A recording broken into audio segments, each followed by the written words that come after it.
Hello everyone. Sociology study platform में आप सभी लोगों का हार्दिक स्वागत है। और साथियों, आज का लेक्चर है यूपी टीजीटी पीजीटी, विषय है समाजशास्त्र। ये प्रैक्टिस सेट 9वां है, क्योंकि 8 प्रैक्टिस सेट आपके ऑलरेडी डिस्कस हो चुके हैं। अगर आप लोगों ने नहीं देखा होगा तो उसका लिंक हमने जो है डिस्क्रिप्शन बॉक्स में नीचे दिया हुआ है प्ले लिस्ट का, वहाँ जा कर के आप आसानी से सारे प्रैक्टिस सेट क्रम बाई क्रम देख सकते हैं। तो चलिए सभी लोग क्लास को ज्वाइन करें, क्लास का टाइम हो गया है और स्टार्ट करते हैं हम। प्रश्न नंबर 161 आपके सामने प्रश्न है, क्योंकि 160 जो है ऑलरेडी डिस्कस हो चुके हैं। 161 कह रहा है, एक सामाजिक वर्ग व्यक्तियों का समूह या विशेष श्रेणी है जिसकी समाज में एक विशिष्ट स्थिति होती है। यह विशिष्ट स्थिति ही अन्य समूहों से उनके संबंधों को निर्धारित करती है। यह कथन किस विद्वान का है? ए है कार्ल मार्क्स, बी है जिन्सबर्ग और सी है गोल्डन और डी है मैकाइवर एवं पेज। प्रश्न नंबर 661 आपके सामने प्रश्न है और सही आंसर कमेंट बॉक्स में दें।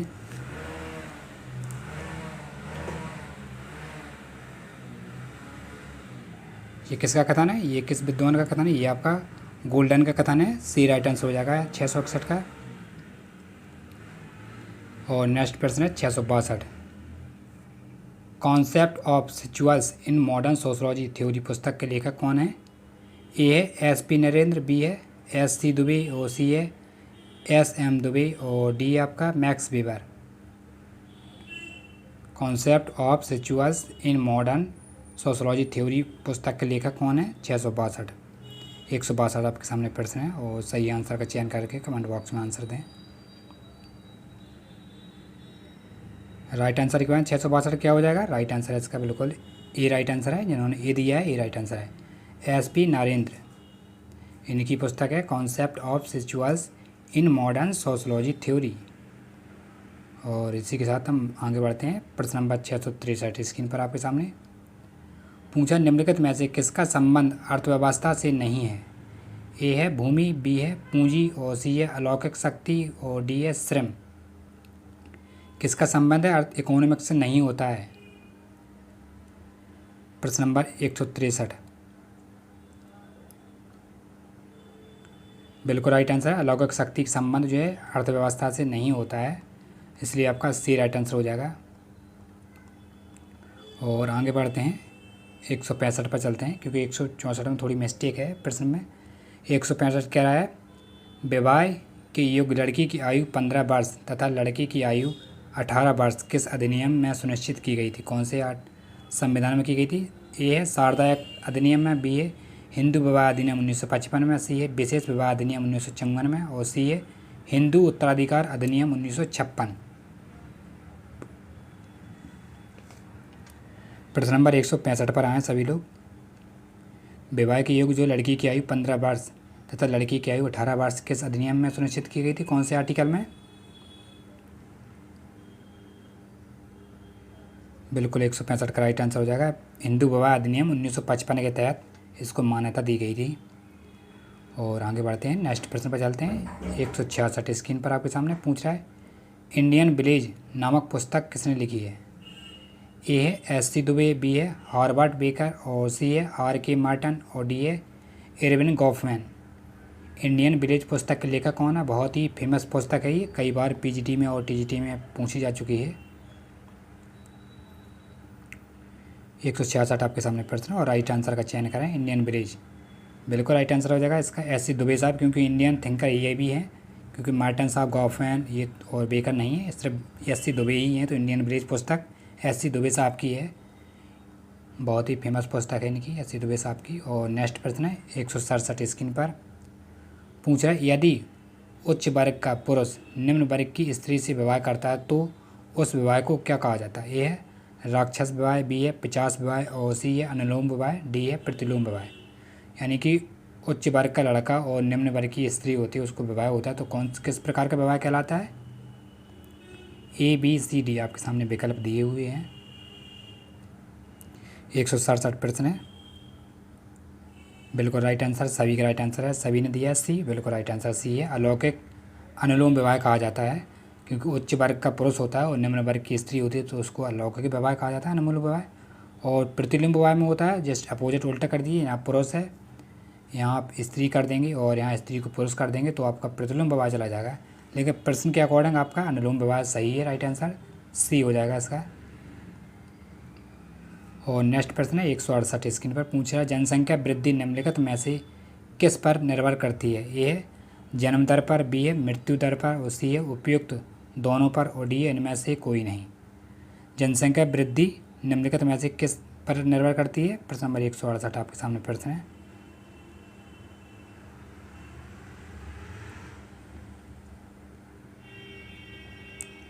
बिल्कुल 168 का राइट आंसर सी हो जाएगा, दोनों पर करती है, जन्म दर और मृत्यु दर पर ही जनसंख्या वृद्धि निर्भर करती है। और आगे देखते हैं नेक्स्ट प्रश्न 169 स्क्रीन पर पूछ रहा है, घनत्व सिद्धांत का प्रतिपादन किसने किया है? ए कॉन्स्ट्रो ने, बी है सैडलर ने, सी है गिनी ने, डी है हर्बर्ट स्पेंसर ने। घनत्व सिद्धांत का प्रतिपादन कौन है? 169 आपके सामने प्रश्न का आंसर दें।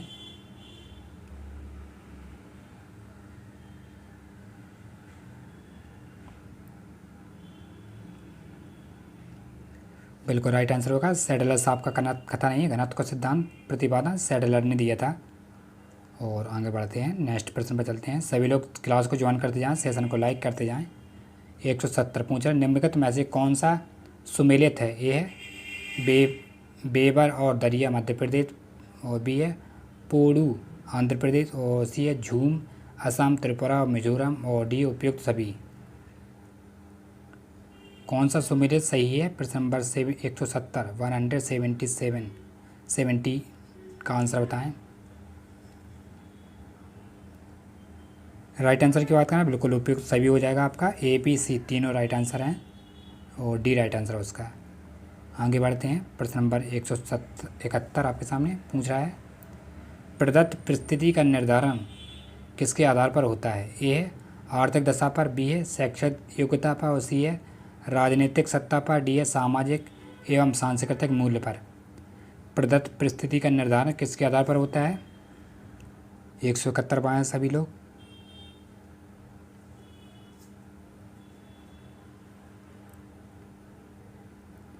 बिल्कुल राइट आंसर हो जाएगा 171 का डी राइट आंसर है, सामाजिक और सांस्कृतिक मूल्यों पर होता है प्रदत्त परिस्थिति का निर्धारण।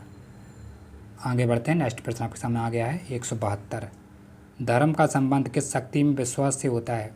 ए है अलौकिक शक्ति, बी है भौतिक शक्ति, और सी है अलौकिक शक्ति, और डी है काल्पनिक शक्ति। ए में लौकिक शक्ति है, लौकिक शक्ति, भौतिक शक्ति, अलौकिक शक्ति और काल्पनिक शक्ति। धर्म का संबंध किस शक्ति में विश्वास से होता है? प्रश्न नंबर 172 आपके सामने प्रश्न है।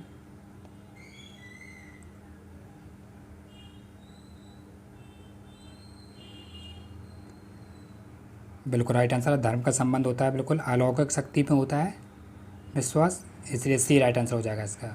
और आगे देखते हैं, आगे बढ़ते हैं प्रश्न नंबर 173 आ गया आपके सामने स्क्रीन पर पूछ रहा है, निम्नलिखित में से परिवार के उद्विकासी सिद्धांत के प्रमुख समर्थक कौन थे? ए है मैकाइवर, बी है बेकोफन, और सी है लूसी मेयर, और डी है मार्टन।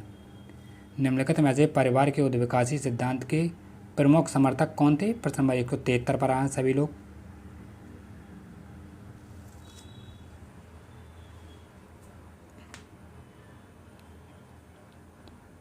बिल्कुल राइट आंसर हो जाएगा 173 का बी राइट आंसर है, बेकोफन साहब थे, यही थे परिवार के उद्विकासी सिद्धांत के प्रमुख प्रवर्तक। और नेक्स्ट प्रश्न आपके सामने आ गया है 174 पूछ रहा है, इरावती कर्वे ने संपूर्ण भारत में नातेदारी संगठन के आधार पर कितने भागों में बांटा था भारत को? ए है 3, बी है 4, और सी है 5, डी है 8। कितने भागों में बांटा था? 1 2 3 4। आपके सामने विकल्प 4 दिए हुए हैं।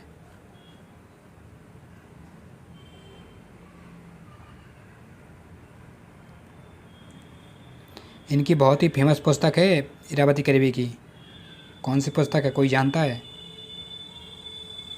Concept organization in India, Irawati Karve की एक कब प्रकाशित हुई थी?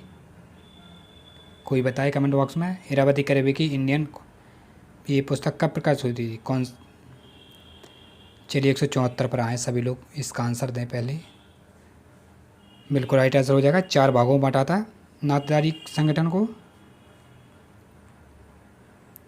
और नेक्स्ट प्रश्न है 175 पूछा, जब एक व्यक्ति अपने जीवन साथी का चुनाव अपने ही समूह में करता है तो वह कहलाता है। ए है अंतर्विवाह, बी है बहिर्विवाह, सी है अनुलोम विवाह, डी है प्रतिलोम विवाह। जब एक व्यक्ति अपने ही जीवन साथी का चुनाव जो है अपने ही समूह में से करता है तो वह कैसा कहलाता है, कौन सा विवाह कहा जाता है। 175 पर आए सभी लोग।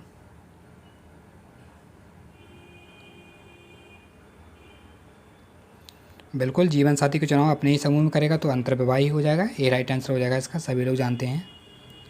और इसी के साथ हम आगे बढ़ते हैं नेक्स्ट प्रश्न पर। 176 स्क्रीन पर पूछा, निम्नलिखित में से किस जनजाति में भाई बहन में प्रयास प्रचलित है। ए है भील में, बी है मीणा में, और सी है गौड़ में, और डी है लंका की बेडुएन। किस जनजाति में प्रचलित है।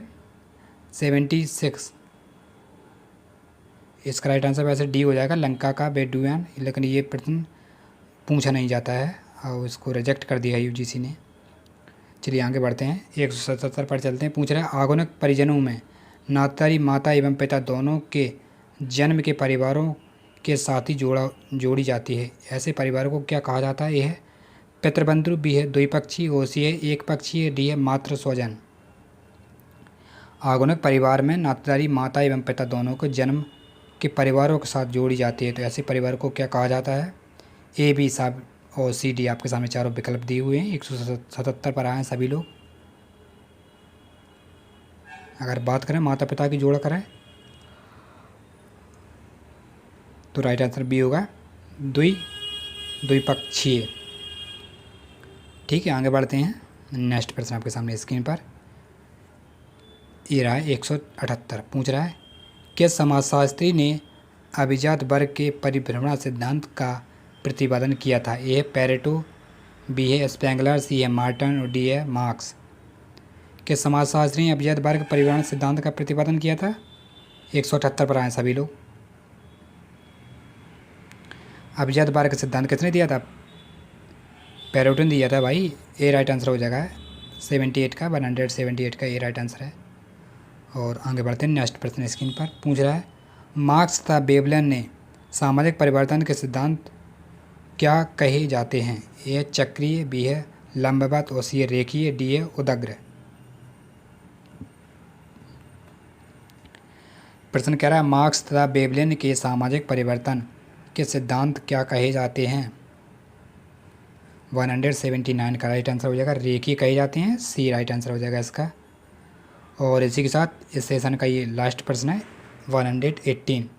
पूछा, अप्रतिमानता प्रत्यय का समाजशास्त्री अर्थ निम्नलिखित में से किसके निकट है। ए है विचलन के, बी है प्रमाण विहीनता के, और सी है अस्थिरता के, डी है